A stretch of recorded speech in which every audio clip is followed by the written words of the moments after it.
Do you ever get the feeling that you're seeing something, but you're seeing it for something other than its original purpose? Because that's what I felt like during this episode. This is Rise of the Old Musters and not Musters, Masters. And yes, I do have a mustache. But more importantly, this is Rise of the Old Masters. This is third episode of Rebels. That's regular. It's fourth if you count the two-part pilot. I don't know. But anyway, this is the third regular episode of Rebels. In it, Kanan's training Ezra more or less in a very similar way to what we saw in A New Hope. But he's having some difficulties. And then they learned through this Imperial channel, and I do love the Imperial Bias News Network, voiced by Steve Bloom, that Master Luminar is still alive and imprisoned in Stygian Prime, where a certain powerful Sith Lord Darth Maul was imprisoned. Or we would have seen him imprisoned there if the Clone Wars hadn't been cancelled. Yeah. If you haven't read Son of Dathomir, it's this 4-part comic series based off this 4-part arc that was planned for Clone Wars Season 6 about Darth Maul, and it would have opened with... And Stygian Prime was supposed to appear there. But I guess, for whatever reason, Filoni decided to take that cool concept and bring it into Clone Wars. Same way they go to Stygian Prime to mount a rescue for Luminar, and the idea that they could get, a teacher for Ezra, and as it turns out, it's a trap. The Inquisitors set it there to lure the group, as I'm going to call it, even though Walking Dead sort of coined that term there. They get out, and then Kanan decides he's going to train Ezra, which he did anyway, so what was the point of this episode? I'm just realizing these past 2 episodes have basically been people trying to like Ezra, and I do not like Ezra. He's just, I don't know his lines. But, anyway, I wouldn't hate this episode. Here's the thing. I wouldn't hate any of these episodes on Rebels so much if it wasn't for the fact that this is basically supposed to replace Clone Wars. And as a replacement for Clone Wars, it's not good. I mean, okay, it's fun. I mean, it's kind of entertaining seeing them go into the prison, rescue Luminara.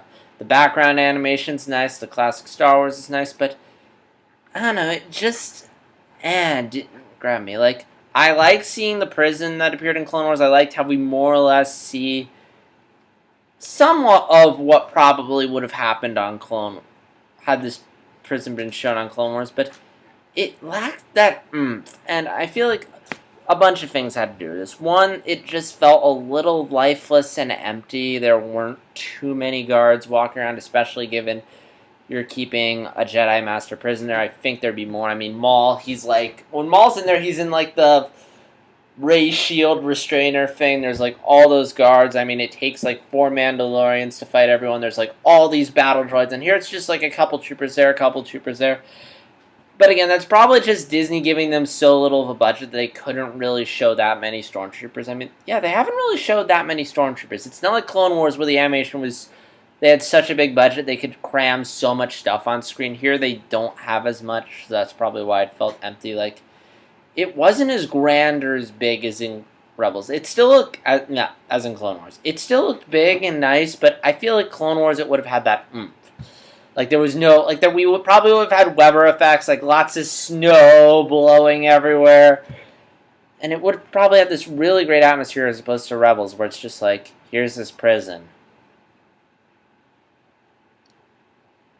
Again, I'm happy to see it, I just wish we would have seen it in Clone Wars the way it was Filoni intended it to be seen.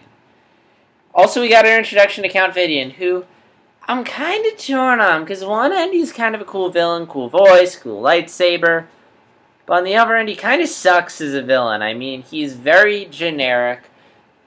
All the dialogue he says is generic. He really doesn't have any presence. I mean, they're running away from him, so I get that he's intimidating, but at the same time, Kanan took him out pretty easily. So, it's not like a Mon. I'm sorry to compare it to... not a Mon, but... I'll pick a Clone Wars villain since that's a bit more of a fair comparison. Or Vader. It's not like Savage, who we see him brutally murder Jedi, or Anakin Obi-Wan to the point where Savage, you got how intimidating he was. You could see how he's just destroying Jedi. You see how poorly Anakin and Obi-Wan hold up against him.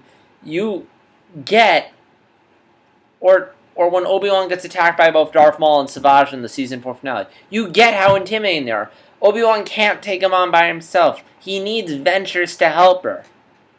And even then, they have to run because they're overpowered. You see how overpowering they are. Here, it's like, I don't really get the sense that they're overpowered. And also, it doesn't help that all the Inquisitor's dialogue is really generic. Like, he says the join the dark side line, which I've heard a million times. And I think another thing is that I don't really feel the relationships. There are a lot of character development moments, but they don't sink in. Like, the stuff with Kanan and Ezra, I didn't feel that. Like, the relationship. In fact, if the whole point of this episode was... the whole point of this episode was to bring them closer together and get Kanan to train Ezra. He was training him anyway, and... I don't know, it's like, they go on this adventure, and Kanan's like, okay, I'm gonna actually train you now. It's like, why? What did that experience motivate? There was no... It wasn't like the TIE Fighter episode where you got to see them bond. We never saw Ezra and Kanan bond.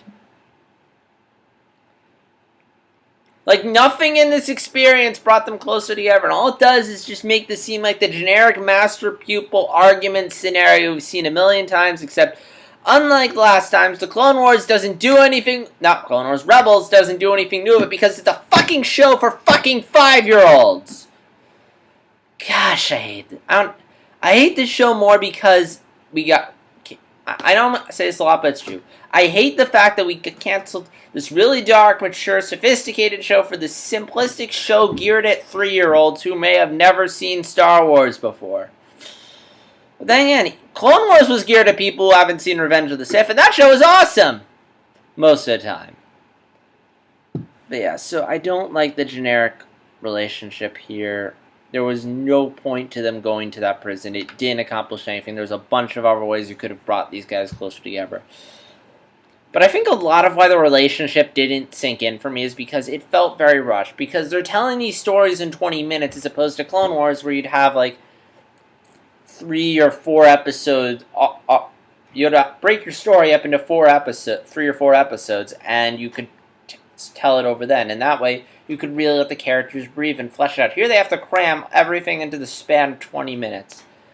And it doesn't work. And also, animation I'm not too big on. The backgrounds look great, but the character models, I don't know, they just pop a little too much. Like, they feel very disconnected from the backgrounds. Like, it's not like Clone Wars where the character models very much felt like were one with the scenery. They didn't, like, pop. It's like when you get a sticker book and there's that beautiful background, you can take characters and you can put them in the background and you can clearly tell that the stickers aren't part of the picture. That's why I feel like the characters don't feel like they're part of the picture. They pop a little too much.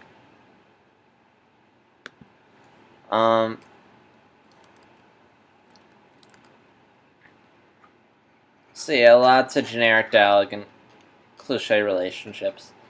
I really did... Once again, they rehash old dialogue from the original trilogy. Don't do anything with it.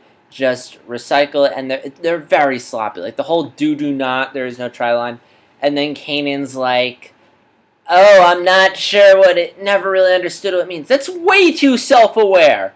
And second, it's so obvious what the line is. If you just take it in the context, you can understand it.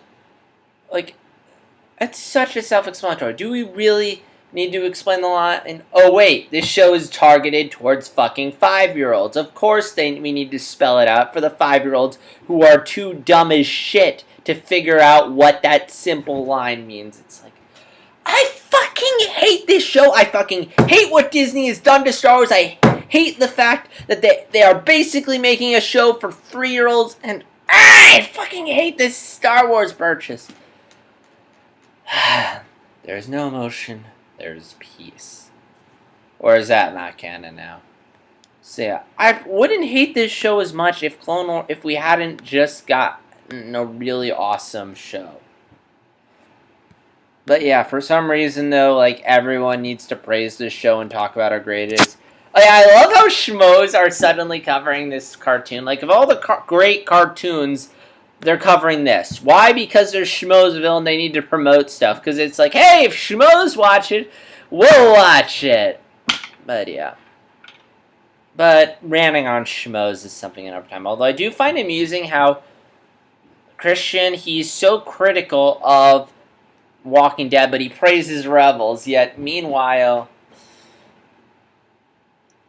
yeah, it's like that show right there is way more substance than this one. But yeah, and again, I'm definitely I need to continue watching this show because Clone Wars got better, and I want to give Rebels a chance. Also, again, everyone's praising this show, and someone needs to speak out and say it sucks. Someone needs to just speak out against be the Rebel Alliance. That group that actually has the balls to speak out against the evil empire that is Disney. And tell them how much they suck, how much what they're doing is wrong, how insulting they are making Star Wars, and I fucking hate them for it. And I really hope this show is Disney giving Filoni notes and not Filoni acting as fancy. Because if it is, then I'm just gonna fucking hate Filoni. And it's like he learned nothing from working on Clone Wars, nothing from working on Last Airbender. If this is all his idea, then I really have just lost a lot of respect for Filoni. So, what do you think of the episode? Do you agree that this show is just... or do you actually think the show's pretty good? Please comment and let me know. I'm really interested to hear what you think. And also, please like, comment, subscribe, yada yada yada. This is JStar360. And can the Force please be with this show next episode? Because it's clearly not. Anyway, this is JStar360 and I'm gotta head out. Until next time, may the Force be with you because it's clearly not with this show.